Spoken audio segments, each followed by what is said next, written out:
guys, welcome back. You're listening to the Ancient Health Podcast. My name is Courtney, and you are joining me for a mini episode. It's Mini Episode Friday. I hope you guys enjoy these. I try to think of them as little bite-sized pieces of information, and my hope is that in 10, 15, or 20-ish minutes, I can give you a couple of small little bite-sized pieces of information that will help your decision-making power when it comes to your health. There's so much information that's out there, but I want to bring you, and I know Dr. Motley does too, so we tag team on this, relevant information. That way, when you hear about things, or maybe you're faced with a decision, you feel like, hey, I remember this one thing from this conversation. And that's what we're here to do today. Today, what brings us here is the conversation of natural flavors. So you've likely heard about natural flavors, or you're at least familiar with them on the back of packages of food that you're buying at the grocery store, maybe for your family, for meals. We always think natural flavors, we have no idea what that means. We assume it's air quotes natural, maybe that it's good for us, but what does it actually mean? Because if you're in the natural health space, we've been kind of following along, you may think, oh my gosh, this is terrible. Natural flavors means it could be anything, and you wouldn't be wrong in that initial assessment. But what we don't often understand is the natural health products. So the products that we're buying, these are the things that I'm even looking at, things that are like snacks or a chocolate bar. There is some type of processing involved. Even the ones that are seemingly healthy or labeled as organic, I often wonder, are the natural flavors listed on the back something that I should be a little bit more concerned about? Is it alarming? And then how do I know what that even means? So we're going to talk about the standards of natural flavors so you understand it from a regulation standpoint, but also really looking at the products that exist today, how you can have a consumer eye, kind of really being able to discern whether or not a product would suit the standards that you have for your health. So let's just come out of the gate and define what a natural flavor is. And this is how the FDA defines it. The term natural flavor or natural flavoring means the essence, oil, oleoresin essence or extractive, protein hydrolysate, stick with me guys, this is a long one, distillate or any product of roasting, heating, or enzymolysis, which has the flavoring constituents derived from a spice, fruit juice, vegetable juice, edible yeast, herb, bark, bud, root, leaf, similar plant material, meat, seafood, poultry, eggs, dairy, or fermentation products thereof, whose significant function in food is flavoring rather than nutritional. So that really leads us to a good starting point here, which is the purpose of these natural flavors is to enhance the flavor. That's why it's always in the other section. You see the box on the label of a product and it'll have the macro breakdown, carbohydrates, fat, fibers, insoluble, all of those things. And then it will say other ingredients. And that's usually where you see all of the processing chemicals or solvents or preservatives. And then there's the flavoring component. Now, we may think, well, this is kind of insignificant. Isn't that negligible? It's such a small amount. Is it really harming our health? And that's a good question to ask. Because what we look at when we put things in our mouth every single day, a lot of times it's a lot of foods that have been processed. And it's kind of a compounding effect. So if you've got a number of these natural flavors, and what we're going to find out here is that one natural flavor is not just one extract of a natural raw material. It could, in fact, include hundreds of other chemicals that are involved in the processing and the extraction of what was originally a natural flavor. I think it's important to note here too that there is a great amount of money, resources, and planning that goes involved in engineering these natural flavors for food products, because how a food tastes is largely determined by the volatile chemicals in the food. Chemicals that give food a specific smell are extremely important because smell makes up about 80 to 90% of the sense of taste. Isn't that kind of a crazy thing? I didn't even realize that when I was first looking into this. In processed food, this mixture of chemicals is then called flavor.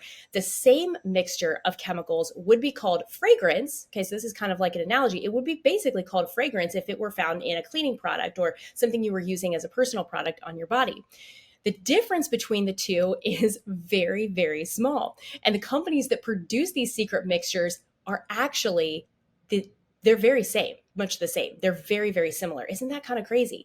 So there's not a whole lot of difference when we're talking about natural flavors going into your food, as the same kind of thought process and engineering process that goes into the things that are going on your body or you're spraying or you're cleaning with, things like that. Now, food products are flavored to increase sales. Bottom line, it's driving revenue. And what they do is they want to have a bolder taste. They want to use these added ingredients to have a stronger, bolder taste. And then they also want the taste to last a little bit shorter, because what does that then result in? It results in you eating more, which means you're going to buy more, which drives their revenue up. Their profits go through the roof.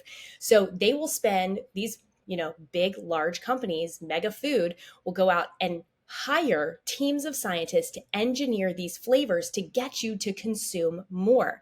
So that's something to think about too. In a lot of these foods, is that the natural flavor is not necessarily just there for the sole purpose of adding and enhancing the flavor. It's to create an addictive component.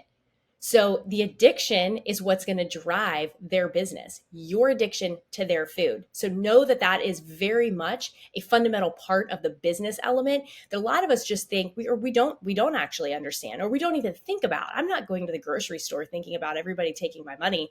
I'm going to the grocery store because I need to get some food for my kids. I need to be able to make lunches and dinner and things like that. But just know that there's a lot going on behind the scenes that you may not be aware of that does actually impact your health. So here's what we understand about flavors. Flavors are complex mixtures that sometimes can comprise more than 100 different chemicals. So the chemicals, like I said, are a part of the manufacturing process. They're things like solvents, emulsifiers, flavor modifiers, and preservatives, and they oftentimes make up to 90% of that ingredient of natural flavor. So it's predominantly chemicals and preservatives and very, very little of the natural raw material of the source of flavor. Now, the main difference between a natural and artificial flavor is the origin of the flavor chemicals. So natural flavors, this is what we defined earlier in the episode, natural flavors must be derived from a plant or animal material. Artificial flavors, and you'll see this on a lot of highly packaged foods, and these are the foods that are relatively inexpensive. They're the cheap gas station products, but those are the ones that are synthesized in a lab, an artificial flavor. So it's pretty easy to remember, right? Artificial flavor, that's something that's synthetic, it's made in a lab. Natural flavor does actually have to come from a plant or animal material. Now, that is the initial raw material. Now, there's a lot of other things that can be done later that aren't regulated, and we're going to talk about that and break it down right now. It's important to note too that there's over 700 of these flavoring chemicals for the artificial flavors that are what we call GRAS, or generally recognized as safe. That is a lot of different chemicals, and they can be used in any volume or combination, meaning there is no limit on the amount of different chemicals that can be combined to create one ingredient of a natural or artificial flavor. What may surprise you is that in some cases, natural flavors aren't actually all that different from artificial flavors in terms of the chemical composition and the health effects, because a lot of times the natural flavors, in order to get it where they want from a natural, real substance to what it shows up in your food, there are so many different chemical processes that happen that it ends up being more of a chemical soup.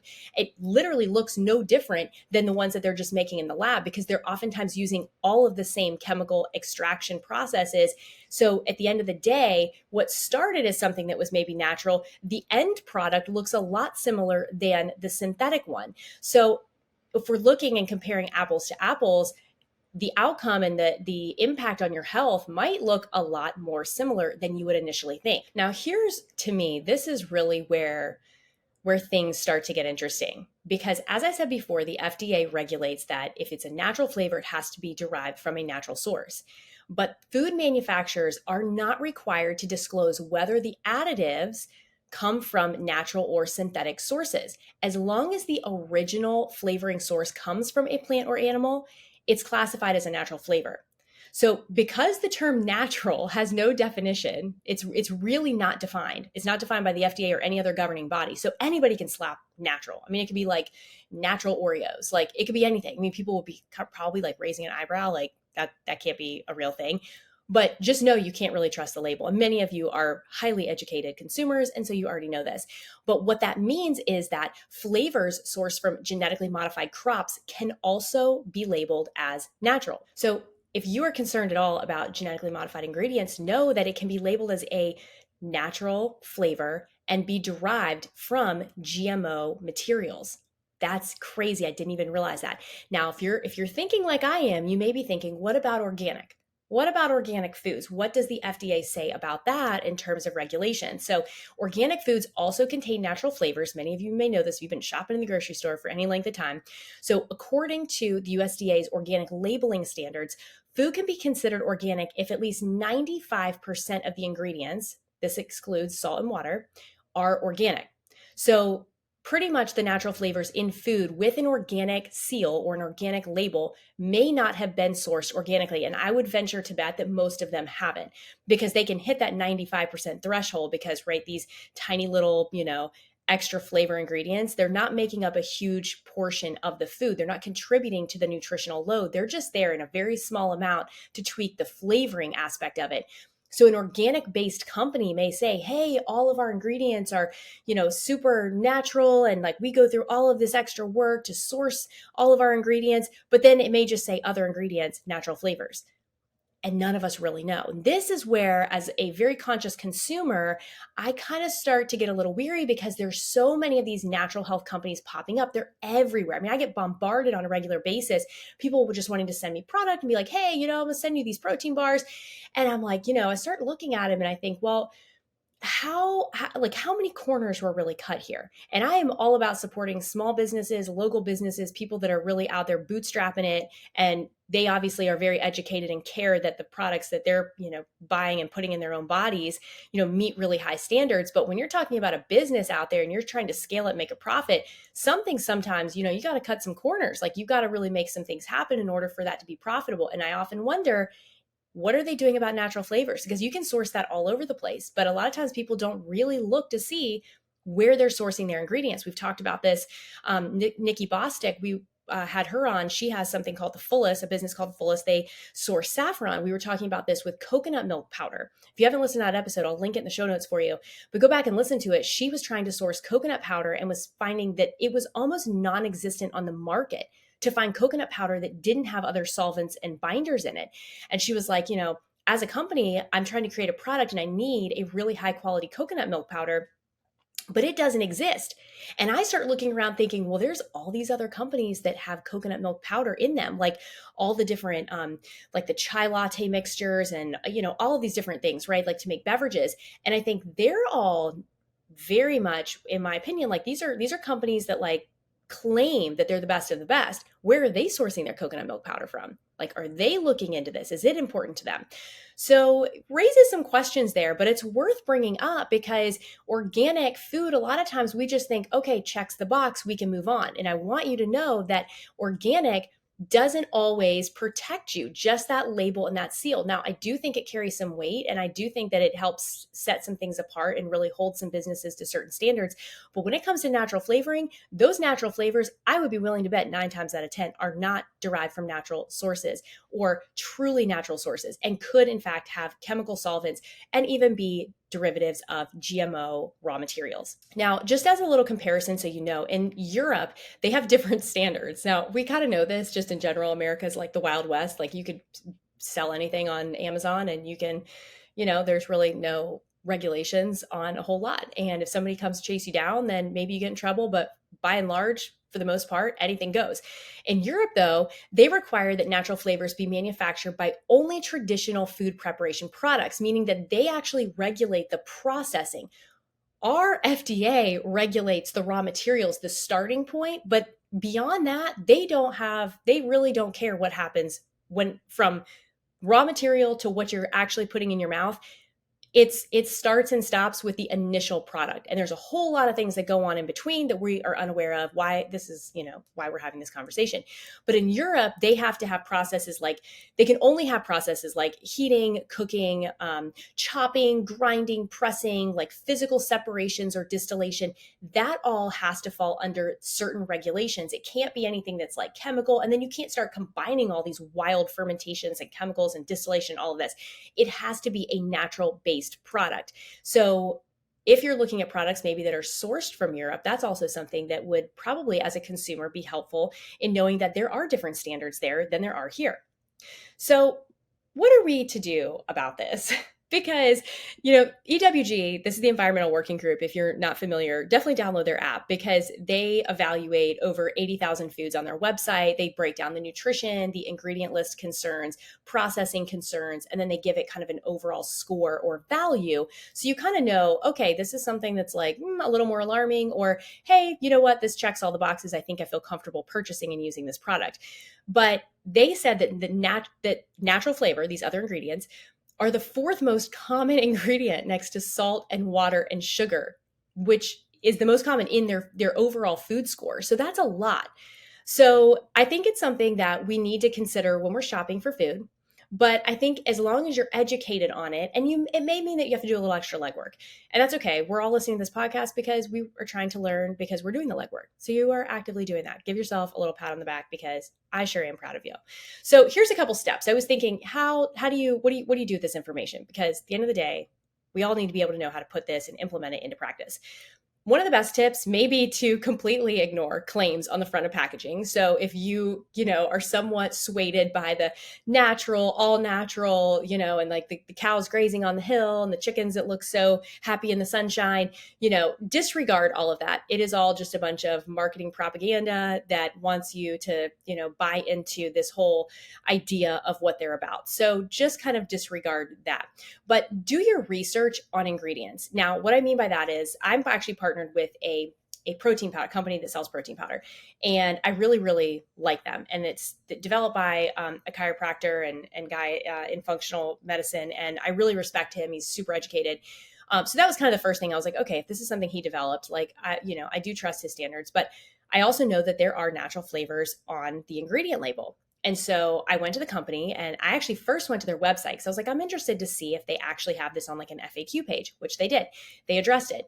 Then I was able to actually email them and get a response like right away about what the actual list of the natural flavors are. And what you got to understand is anytime a product is labeled, so say, okay, let's just do an example here.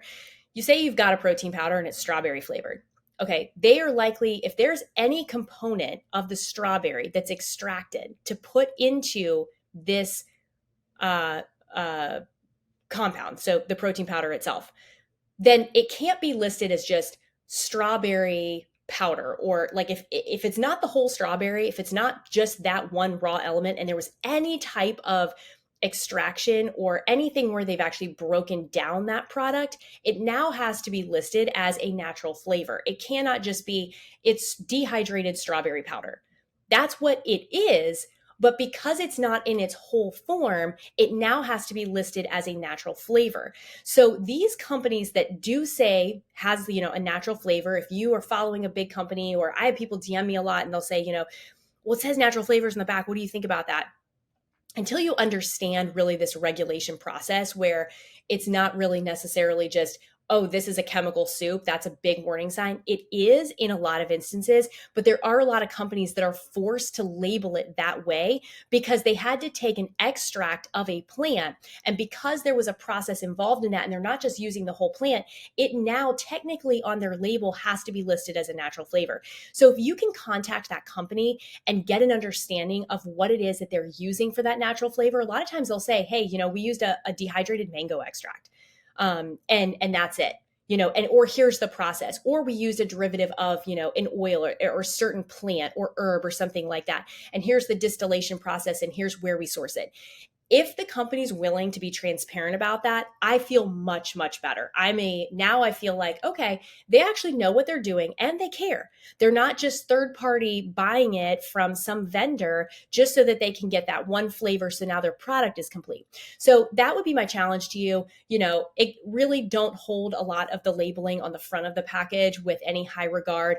Do some research on the companies that you are buying from.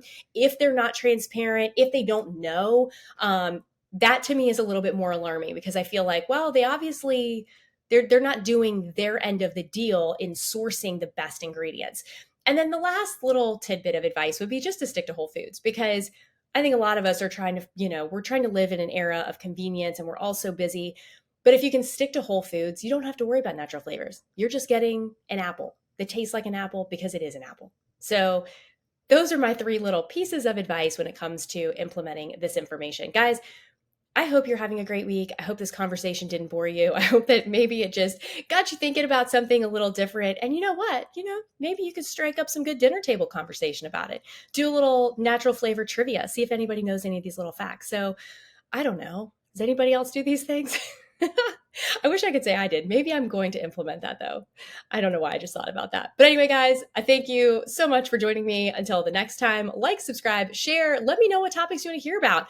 I enjoy researching this. I enjoy doing the recordings for you. I just envision everybody just hanging out and we're all talking about, natural, crunchy people things. So let me know, hit me up. What do you want to know about? And I will see you guys on the next episode.